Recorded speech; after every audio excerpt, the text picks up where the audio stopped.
Hello বন্ধুরা, wbporashona.com চ্যানেলে সবাইকে স্বাগত।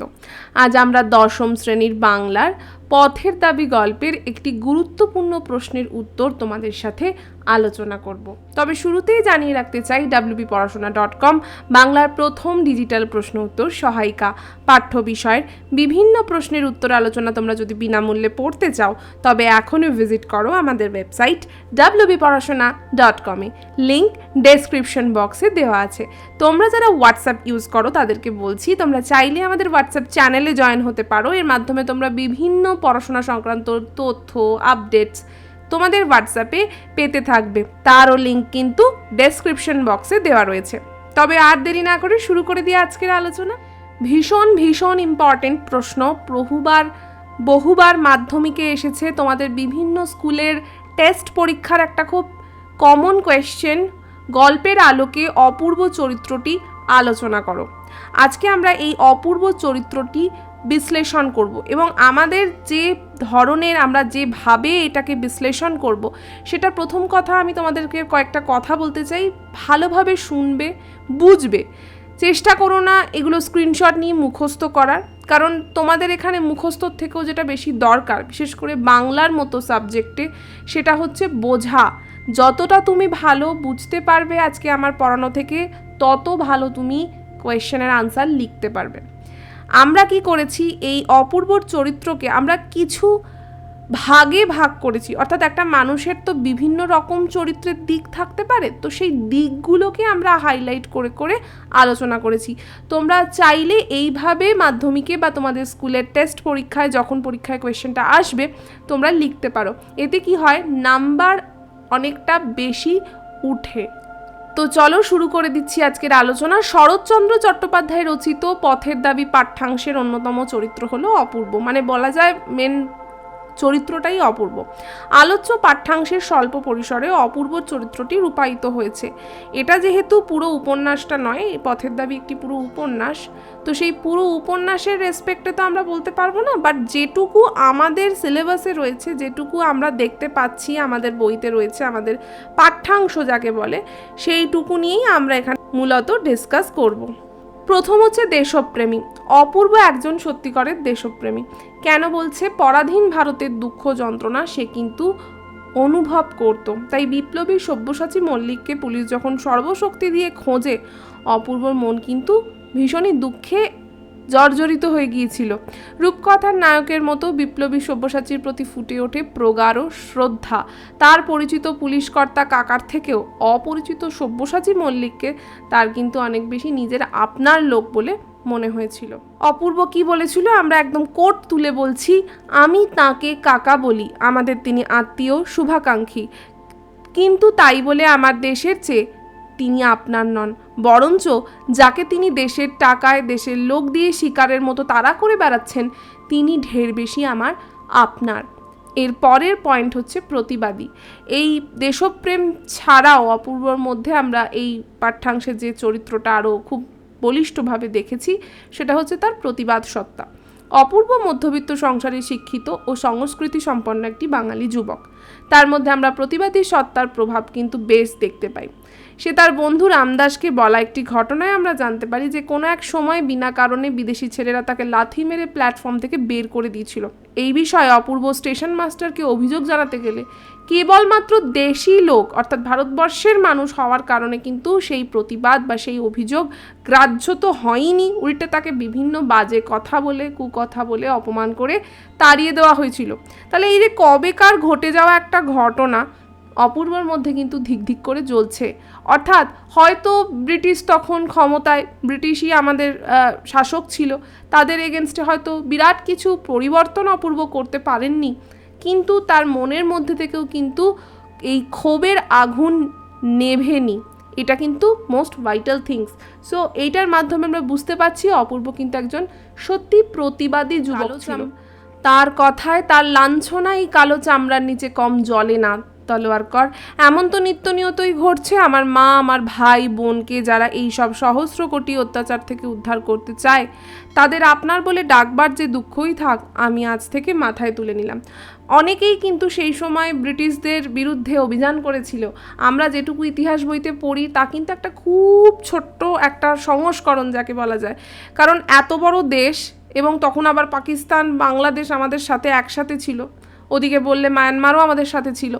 কিন্তু এই যে এত বিরাট একটা দেশ, এবং এই বিরাট দেশের বিভিন্ন প্রান্তের ভারতবাসী লাঞ্ছিত হয়েছে, অপমানিত হয়েছে, অত্যাচারিত হয়েছে, এই বিপুল বিষয়টা কিন্তু আমাদের ওই ছোট্ট ইতিহাস বইতে কখনোই তুলে ধরা সম্ভব নয়।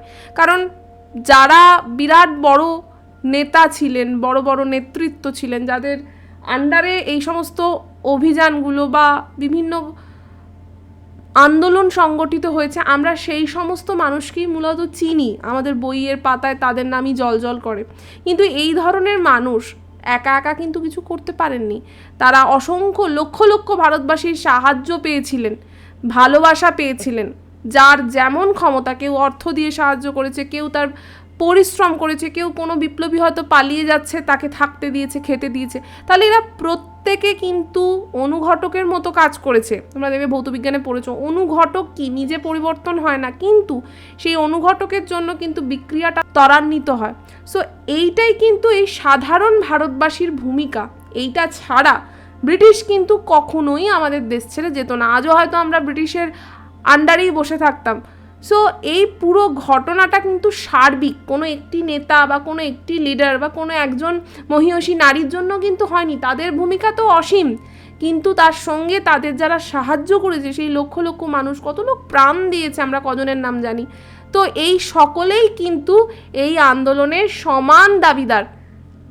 তাই অপূর্বও কিন্তু এরম একটা চরিত্র। সবাই তো আর যুদ্ধক্ষেত্রে নামে না, কিন্তু যারা করছে মানে যোদ্ধা, তাদেরকে যারা সেবা করে, তাদেরকে যারা খাবার দেয়, জল দেয়, থাকতে দেয়, তারা কিন্তু সকলেই যোদ্ধা। পরের পয়েন্টটা হচ্ছে বিচক্ষণ। আমরা অপূর্বর মধ্যে আরও একটি গুণ দেখতে পাই যাকে বলবো আমরা বিচক্ষণ। পাঠ্যাংশে একটি অভিযোগ জানাতে গিয়ে থানায় অপূর্ব যখন সব্যসাচী ওরপে গিরিশ মহাপাত্রকে খুব গভীরভাবে নিরীক্ষণ করে, তার পোশাক পরিচ্ছদ, স্বাস্থ্যের বিবরণ, এমনকি তার মাথার তীব্র নেবু তেলের গন্ধ, নেবু মানে কিন্তু লেবু, এটা আগেকার দিনে এইভাবে বলা হতো, ইত্যাদি কিছুই কিন্তু তার পর্যবেক্ষণ থেকে বাদ যায় না। তো তোমরা অনেকেই ফেলুদা ব্যোমকেশ পড়ো, তো ওখানেও দেখবে খুব খুঁটিয়ে খুঁটিয়ে এই সমস্ত বড় বড় গোয়েন্দারা সমস্ত কিছু অবজার্ভ করে আসে। তাদের পর্যবেক্ষণ বা বিচক্ষণ ক্ষমতা কিন্তু খুব ভালো হয়, তাই জন্যই তারা কিন্তু ভালো গোয়েন্দা। তো এখানে অপূর্বও কিন্তু সেই গোয়েন্দাদের মতোই তাকে খুব সুন্দর করে অ্যানালিসিস করেছিল বা বিচক্ষণভাবে তাকে লক্ষ্য করেছিল। সে কেমন, তার দেহের কাপড় কেমন, সে কী ধরনের তেল ইউজ করে, সব কিন্তু তার লক্ষ্যের মধ্যেই ছিল। তাই পাঠ্যাংশ অনুযায়ী আমরা একটা লাইন এখানে কোট করেছি, ইহার আপাদমস্তক অপূর্ব বারবার নিরীক্ষণ করিয়া কহিল, কাকাবাবু এ লোকটিকে আপনি কোনো কথা জিজ্ঞেস না করেই ছেড়ে দিতে পারেন। তাহলে বোঝাতে পারছি যে কতটা সে বিচক্ষণ ছিল। আলোচনার বাকি অংশে যাব, তবে তার আগে তোমাদের সাথে শেয়ার করে নিতে চাই একটা বিশেষ বিষয়। এই বছর তোমাদের মাধ্যমিক, তো পড়াশোনা করো খুব মন দিয়ে। তোমাদের অনেকেরই কিন্তু বড় বড় মোটা মোটা সহায়িকা দেখলে বেশ ভয় লাগে। ইতিহাস, ভূগোল, জীবনবিজ্ঞান, ভৌতবিজ্ঞান এই সমস্ত সাবজেক্টগুলো তোমরা বেশ নেগলেক্ট করো, অত মোটা সহায়িকার ভার সামলাতে পারো না এবং যথারীতি রেজাল্ট খারাপ হতে থাকছে। সো আমরা তোমাদের এই সমস্যার কথা চিন্তা করেই তোমাদের জন্য নিয়ে এসেছি wbporashona.com সম্পাদিত to the point ebook series, যাকে বলতে পারো তোমরা শর্ট নোটস। যেরকম তোমাদের টিচাররা লিখিয়ে দেন প্রশ্নের পরিপ্রেক্ষিতে একটা উত্তর, আমরা ঠিক সেই বিষয়টাকেই করেছি, কিন্তু সেখানে প্রশ্ন নেই, শুধুমাত্র ওই পয়েন্টসগুলো আছে, অর্থাৎ যেগুলোর মাধ্যমে তুমি উত্তর লিখবে। একটা বইতে অনেক অনেক গুরুত্বপূর্ণ তথ্য থাকে, বলতে পারো এই সমস্ত গুরুত্বপূর্ণ তথ্য তো আমরা এই ইবুকগুলোতে একত্রিত করেছি, এবং তাও মাত্র 30 পাতার মধ্যে। হ্যাঁ, সম্পূর্ণ সিলেবাস মানে সবকটা চ্যাপ্টার ইনক্লুডেড আছে মাত্র 30 পাতায়। অর্থাৎ আমরা তোমাদের এইটুকু বলতে পারি, যদি তোমরা এই 4টে সাবজেক্ট পড়তে না চাও, রেজাল্ট খারাপ হবে। তো তার জন্য তোমাদের এইটুকু অ্যাসিওর করতে পারি, তোমরা যদি এই 30 পাতা খুব ভালোভাবে মন দিয়ে পড়ো, ভালো করে মেমোরাইজ করো, তোমরা কিন্তু অবশ্যই পরীক্ষায় বেশ ভালো নাম্বার পেয়ে পাশ করবে। তাই তোমাদের জন্য আমরা এখন ভীষণ কয়েকটি অফার চালাচ্ছি, দ্রুত সেই অফারগুলো নাও, তোমাদের অনেক সুবিধা হবে সেক্ষেত্রে। আর যদি তোমরা আমার এই ইউটিউব ভিডিওটা শুনে কিনতে চাও তাহলে দেখো স্ক্রিনে একটা নাম্বার দেওয়া রয়েছে 9614581033, এই নাম্বারে তোমরা আমাদের হোয়াটসঅ্যাপ করো। কি লিখবে আমি কিনতে চাই, এই 3টে শব্দ লেখার পর যে সাবজেক্টটা তোমরা ইবুক হিসাবে পেতে চাইছো, অর্থাৎ ভূগোল বা ধরো ইতিহাস, কেউ ধরো চাইলে 4টেই কিনতে চাইছো, তো সেই সাবজেক্টগুলোর নাম পরপর লিখে দাও। আমি কিনতে চাই ইতিহাস, ভূগোল, জীবনবিজ্ঞান, ভৌতবিজ্ঞান, এইভাবে কিন্তু আমাদেরকে হোয়াটসঅ্যাপ করো। এবং যদি তোমাদের আরও কিছু জানার থাকে, আরও কিছু প্রশ্ন মনে আসে, তাহলে তোমরা আমাদের সোম থেকে শনি 11টা থেকে 6টা, এটা আমাদের অফিস আওয়ার, এই সময়ের মধ্যে তোমরা আমাদের এই নাম্বারটাতেই কল করতে পারো। ফিরে এলাম আলোচনায়। এর পরের পয়েন্ট হচ্ছে কৃতজ্ঞতা বোধ সম্পন্ন। একটা মানুষের বিভিন্ন চরিত্রের দিক থাকে, তো আমরা আরেকটি দিক অপূর্বর মধ্যে দেখতে পাই, সেটা হচ্ছে কৃতজ্ঞতা বোধ। অপূর্বর নিজের ঘরে চুরি হয়েছিল, তার উপরের ঘরের খ্রিস্টান মহিলা চোর তাড়িয়ে না দিলে ক্ষতির পরিমাণ আরও বৃদ্ধি হতো। এই ঘটনা তার বন্ধু তলোয়ারকারকে বলার সময় ওই মহিলা সম্পর্কে অপূর্ব কিন্তু বারবার কৃতজ্ঞতা প্রকাশ করেছে। তার নিজের কথায় আমরা কোট করছি লাইন, সে চোর তাড়াইয়া দরজায় নিজের তালা বন্ধ করিয়াছে, আমি বাসায় পৌঁছাইলে চাবি খুলিয়া দিয়া অনাহুত আমার ঘরে ঢুকিয়া ছড়ানো জিনিসপত্র গুছাইয়া দিয়াছে, সমস্ত ফর্দ করিয়া কি আছে আর কি গেছে তার এমন নিখুঁত হিসাব করিয়া দিয়াছে যে বোধ হলো তোমার মতো পাশ করা অ্যাকাউন্টেন্টের পক্ষেও বিস্ময়কর। বাস্তবিক এমন তৎপর এত বড় কার্যকুশলা মেয়ে আর যে কেহ আছে তা মনে হয় না, হে তলোয়ারকর। তাহলে এই যে কথাগুলোর মধ্যে দেখো কোথাও গিয়ে একটা আন্তরিকতা, একটা কৃতজ্ঞতা, যে সে যে উপকারটা পেয়েছে তার জন্য সে যে ভেতর থেকে বাধিত, এই বিষয়টা কিন্তু আমরা ফুটে উঠতে দেখছি। এর পরের আরেকটি ক্যারেক্টারিস্টিক্স আমরা পাচ্ছি, সেটা হচ্ছে রসিক। রসিক মানে হচ্ছে মজা, অর্থাৎ এই মানুষটা কিন্তু মোটেই আর সেই কেজো, খুব শুষ্ক, কঠিন এরকম মানুষ ছিল না, তার মধ্যে রসবোধ যথেষ্ট ছিল। যেমন অপূর্বর রসবোধের পরিচয় আমরা পাই তলোয়ারকরের সাথে কথোপকথনের সময়। অপূর্ব গিরিশ মহাপাত্রের পুঙ্খানুপুঙ্খ বিবরণ এবং তার গাঁজার কলকে আবিষ্কারের ইতিহাস তাকে মজার ছলে বলেছে। লেখকের কথায় বর্ণনা করিতে করিতে তাহার উৎকট হাসির বেগ কোনো মনে সংবরণ করিয়া। এটা ছাড়াও গিরিশ মহাপাত্র সম্পর্কে তার বিভিন্ন মন্তব্য কিন্তু তোমরা যদি ভালো করে টেক্সটটা পড়ো তাহলে আরও ভালো বেটার বুঝতে পারবে যে খুব সহজ সরল রসিক মানুষ ছাড়া এই যে সম্ভব নয়, সেটা তোমরা আরও ভালোভাবে ডিটেলসে দেখতে পারবে।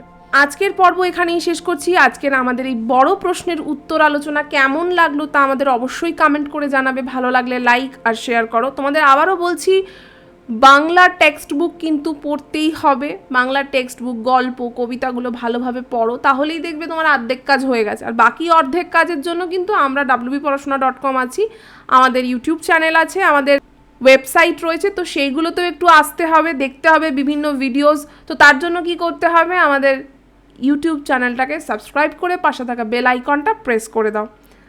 আজকের মতো এইটুকুই, আবার ফিরে আসবো অন্য কোনো পর্ব নিয়ে। ততক্ষণ টাটা।